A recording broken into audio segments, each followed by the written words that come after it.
যোৱাকালি অসমৰ ৰাজপথত দেখা পালো জুবিনদাৰ প্ৰকৃত অনুৰাগীসকলে ৩২ দিন পাৰ হৈ যোৱাৰ পাছত জুবিনদাৰ বাবে ন্যায় বিচাৰি ন্যায় যাত্ৰা কৰিলে।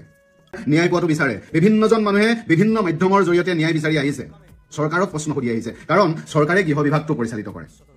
সন্দেহ উপজাটো স্বাভাৱিক আৰু চৰকাৰক প্ৰশ্ন সোধাটো স্বাভাৱিক, কাৰণ এই কামবোৰ খৰতকীয়া কৰিব পাৰে কেৱল চৰকাৰৰ হাতত গৃহ বিভাগ আছে, পুলিচ প্ৰশাসন আছে, চেণ্ট্ৰেল গভৰ্ণমেণ্টখনো আছে, কাৰণ ছিংগাপুৰৰ ইনভেষ্টিগেশ্যনৰ কাৰণে সহায় চেণ্ট্ৰেল গভৰ্ণমেণ্টৰ পৰাই ল'ব পাৰে অসম চৰকাৰখনে। সেইকাৰণে বিৰোধী সহজ সৰল সাধাৰণ মানুহবোৰে চৰকাৰক প্ৰশ্ন সুধিছে। কিন্তু যোৱাকালি দেখা পালো জুবিনদাৰ ন্যায় প্ৰক্ৰিয়াটো কিবা জেলেপীৰ পাকৰ নিচিনাকে ঘূৰি ঘূৰি একে জেগাত শেষ হোৱাৰ নিচিনা লাগিছে। সাধাৰণ মানুহে বিৰোধীয়ে সন্দেহ কৰাৰ দৰে শাসকীয় পক্ষৰ মানুহেও সন্দেহ কৰে নেকি জুবিনদাৰ ন্যায় লেহেমীয়া হৈছে? সেইবাবে হয়তো যোৱাকালি আমি দেখা পালো শাসকীয় দলৰ মানুহসকলে ৰাজপথত জুবিনদাৰ বাবে ন্যায় বিচাৰিছে। কিন্তু ডাঙৰ কথাটো হ'ল, কাক প্ৰশ্ন সুধিছে? বিৰোধীয়ে মুখ্যমন্ত্ৰী মহোদয়ক প্ৰশ্ন সুধিছে কিয় ইমান পলম হৈছে, কিন্তু শাসকীয় পক্ষৰ মন্ত্ৰীসকলে কাক প্ৰশ্ন সুধিছে? কাৰ কাম কাজক লৈ তেওঁলোক সন্দেহ প্ৰকাশ কৰিছে? এইটো এটা ডাঙৰ প্ৰশ্ন মোৰ বাবে।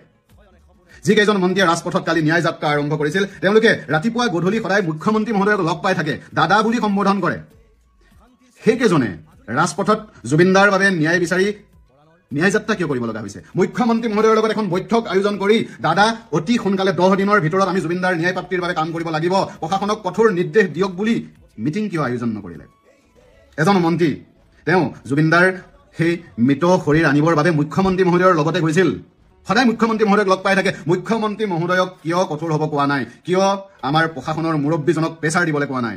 ৰাজপথত ন্যায়